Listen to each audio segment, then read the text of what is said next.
In total, how many years did you serve, actually? 17 and a half years straight. Okay. And while you were inside, what was the dynamic that attracted you to the power of people? Well, I was taken to a medium correctional facility, and because of my conviction, I had a homicide conviction. I couldn't take part in any of the college classes. I had too much time for anger management classes.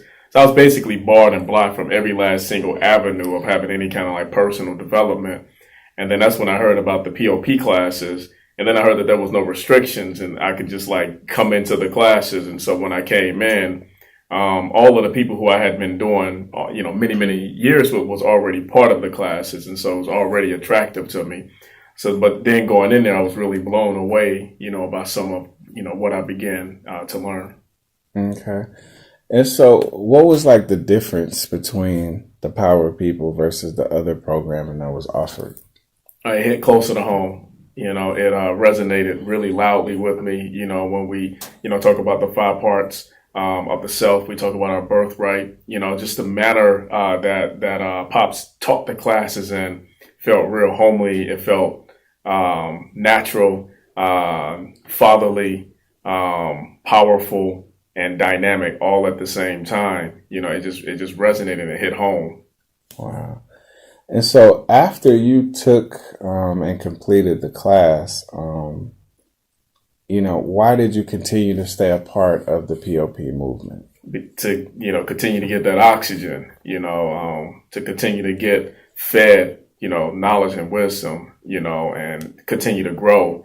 I wasn't done learning. Every single time we came back, each time Shane Price brought the class back, it was always a new lesson. So it was never stale.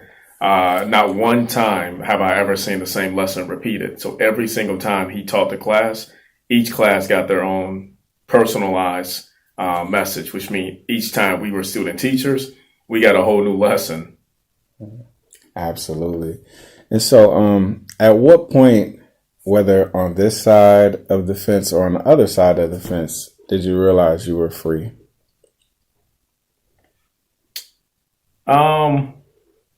Probably more so on this side of the fence. And I can't nail it down to a point. It's just a collection of experiences, as I really began like traveling, and as I really began, seeing different things. Well, first and foremost, it was when I left from my significant others, my wife at the time. We were having, really deep personal problems, and I had to get out of there. But I had never lived on my own before, ever. I never had my own apartment, never, paid rent. Well, I was paying rent, but it wasn't in my name. It was in her name. Everything was in her name. Mm-hmm. And so I came to the Pop House, actually. And I would say that was one of the first semblances. I didn't quite understand it yet because there was still a lot going on, but that was one of the first semblances of freedom. This was my spot. I paid for, my piece that, I could just go into. It was furnished, fully furnished. And I could just I could begin to feel the semblances of freedom. But then I also began traveling, and that helped me to feel, I didn't even feel fully free even with the traveling, but it helped. And then I began branching out and trying, different things politically and socially. And that created closer semblances of freedom. And so a collection of all of that probably culminated into me recognizing dang, I'm finally free. Wow. Powerful. And so, can you think of any ways that POP may have been able to support you on any level? I mean, my first apartment, my first car, my first job that gave me a comma check, I became an ALF member because of POP. That's the African American Leadership Forum. I became a Josie R. Johnson Fellow. I didn't even think about it. Shane Price and the organization POP sponsored me to be an out fellow. I mean, like literally, like what way hasn't POP like been there? I mean, I can't even like. A better question is how hasn't it? Right. Not how has it for me? You know, because I went into the prison at 15. You know, and so I got out. There was a lot that I needed to learn. I wouldn't even be driving. I didn't have an intention of driving. I was riding around with people, and I was comfortable enough with that.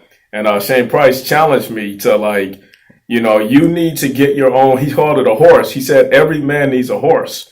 And I was like, yeah, man, I'm kind of good on that. You know, I wasn't trying to like die in no car accident or nothing like that. So I just rather ride around. But then he began telling me, he talked about the itch. He said, well, you're going to get the itch, but I'm going to tell you something. You need to get your own vehicle for like your own safety reasons, your own personal development reasons. Every man needs a horse. And so, you know, I mean, it took a few months for me to ultimately at least make the mental decision to begin the process of acquiring a license. So then I got a license eventually, and then I finally started driving, and literally Shane Price and Brother Woolley just gave me my first car. I didn't even pay for it. They just like gave me my first car. Wow. I ran that thing into the ground because I didn't know how to take care of it. I didn't know about oil changes and all of that stuff, you know, but yeah, that was my first car. It was a Toyota. And so I kept getting Toyotas even after that. That's my brand now. And nothing wrong with a Toyota, brother. I got a 2019 RAV4 out there right now. Sitting looking pretty. It's looking good. My next car, Shane Price took me to a place to be able to get my first car that I purchased for myself. Yeah, I mean, literally, I mean, I can't, what ways hasn't it? Is a better way of answering that. That's interesting, man, and powerful at the same time. So, where do you think you would be if it wasn't for POP? I can't answer a question like that. I don't know. It's a difficult question. Yeah, because like the support that we show each other, you know what I mean? The love that we have, it's irreplaceable. We stack on top, we build on top, we support one another. So right. I don't know. I can't answer a question like that. Fair enough. So we all refer to each other as pop guys. All of us are men who are in the power of people. He's a pop guy. He's a pop guy. This guy's okay. He's a pop guy. But the world has no idea what a pop guy is. What is your definition of a pop guy? And the world know what a pop guy is. They know us when they see us. I mean, we walk different. We talk different. A pop guy is we got the same language. You know, we live by a certain code. We see things differently. You know, we believe in ourselves differently. We look to see where our adders are. You know, and we gravitate towards people who can multiply us. And then we're typically prepared for that multiplication. You know, because for those of us who have really gotten up under the yoke of teachings, you know, we've been like prepared. You know, to step into spaces and places of leadership. In prison, we were the leaders. We led every last single program. There wasn't a program that the prisons had that a pop guy wasn't the leader of. Not one. No matter what program we're talking about, you know. And so, and the same is true out here. You know, we are stepping into many different leadership positions. You, by the way, are now a TST committee member. You're one of 9 that was chosen. 9 other ones were selected as alternates, and then other ones, they just weren't selected at all. You actually was number 3. Okay. You ranked number 3 out of everybody. Nice. It was a heavy competition too. Like I was very pleased. Nice. You know how well you did, but like I mean, it's to be expected. You know what I mean? Right. And so that's how we are. You know, we get into these things not to play second fiddle. You know, not to do runner up, but like to win. And so.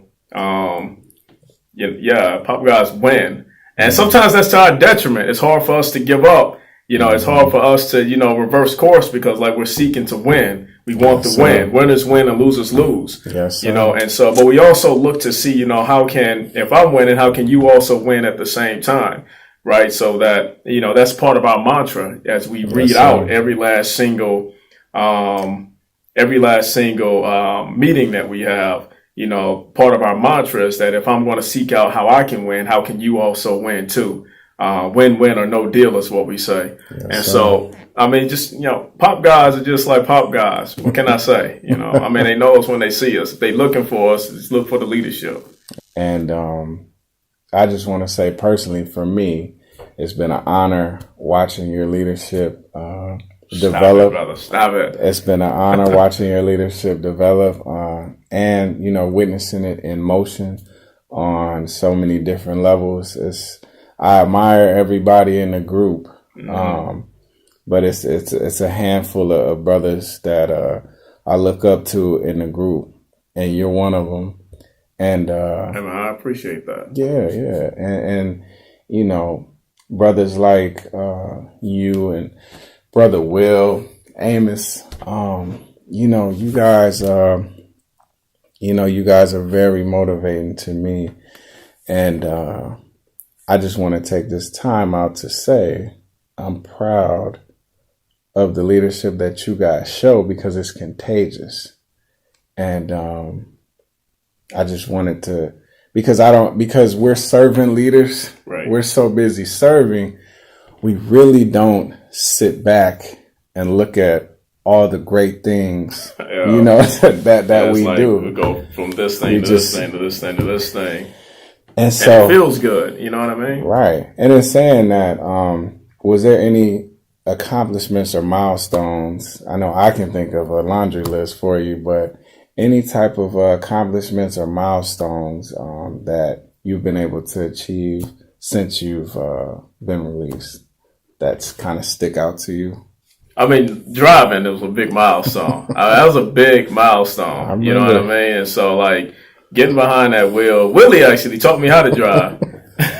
It was terrible too, because he had me drive to Stillwater, and I was like, I don't know how to drive, so I don't feel comfortable driving to no Stillwater. He was like, the way to learn is to actually do it. So you got to get behind the wheel, and you got to actually be doing it. And so it was, and so he was giving me really great tips that still stick with me now. I still think about, he said, for instance, imagine a string in the middle of the lane, because I guess I would cheat too far to the right.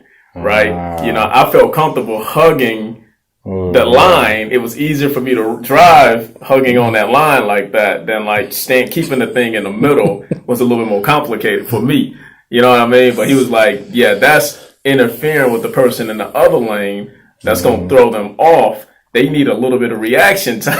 I mean, this is just we're riding, and as we're riding, he's giving me all of these lessons that several years later still stay with me now.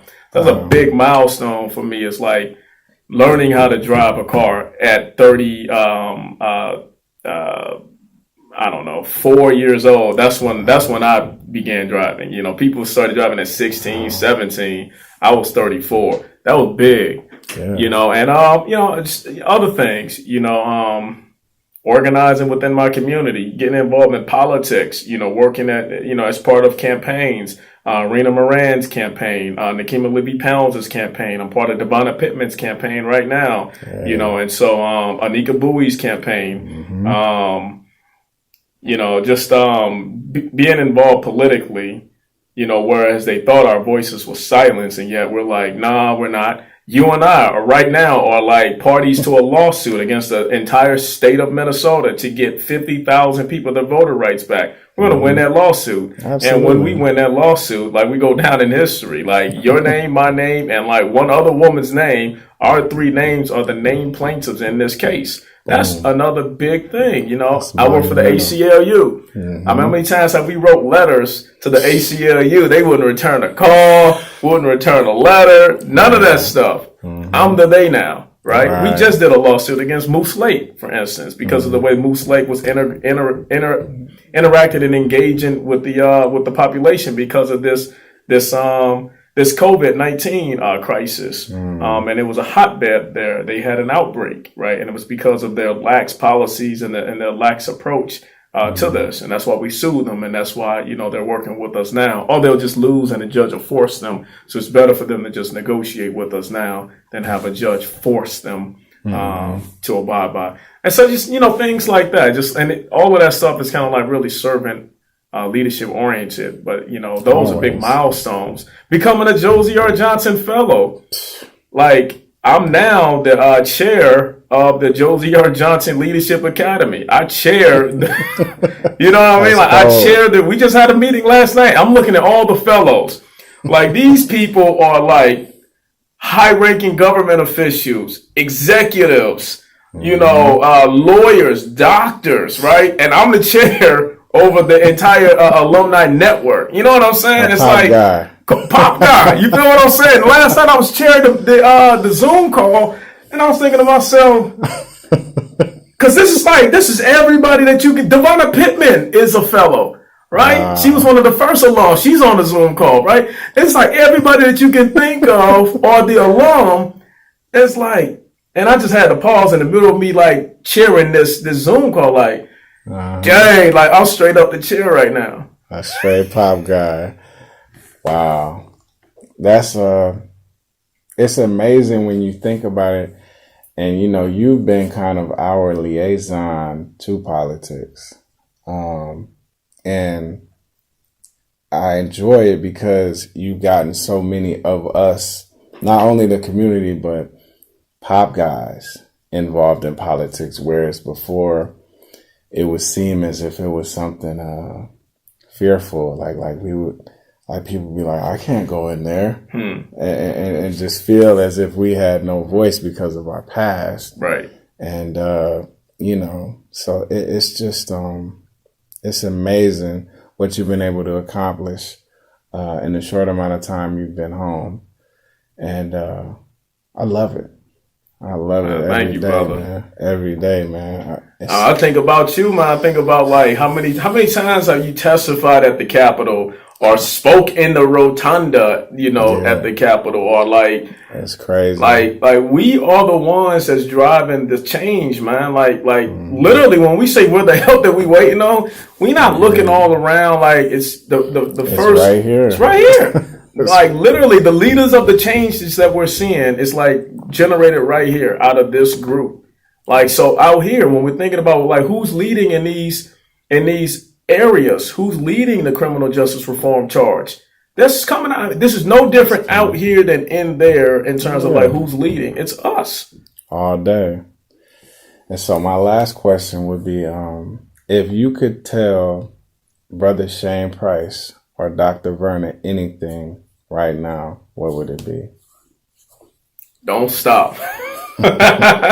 I know our brother Shane, has wanted to retire. Man, I would love, for us to move to get the material recorded so that it can live on time memorial, like just like eternally, because the lessons, I've never had one single class with you, Brother Shane, that has been the same. It's like never. And I was a student teacher for like years, and not one of our classes has been the same. And if I could say anything, I would say like, if we could just capture that in a bottle, you know what I mean? Because like he deserves, an opportunity to rest. Absolutely. Explore.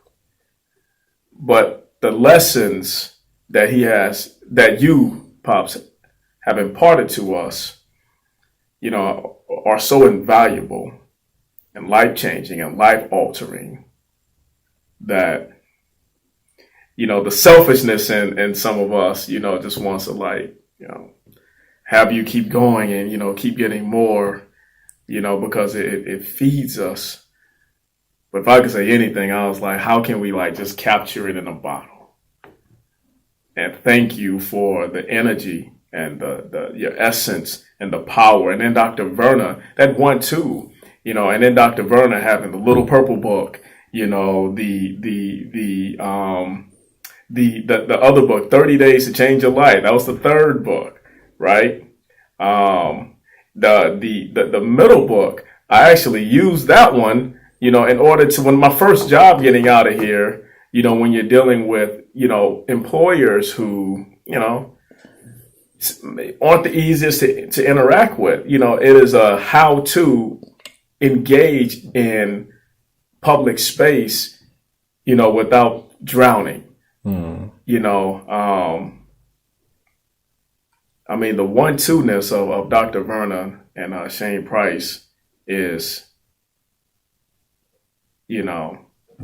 has not been a combination that we've ever seen on this earth before. And, I'm really grateful that somehow in this big old world, I was in the United States, in Minnesota, in Faribault at the right time to be able to get into the classes to learn from Dr. Verna and our brother Shane Price. And I thank them, eternally for that. Wow, there you have it, ladies and gentlemen. Elijah Darris, thank you so much for your time, brother. And we appreciate it, man. Thank you. Appreciate you, brother. Peace.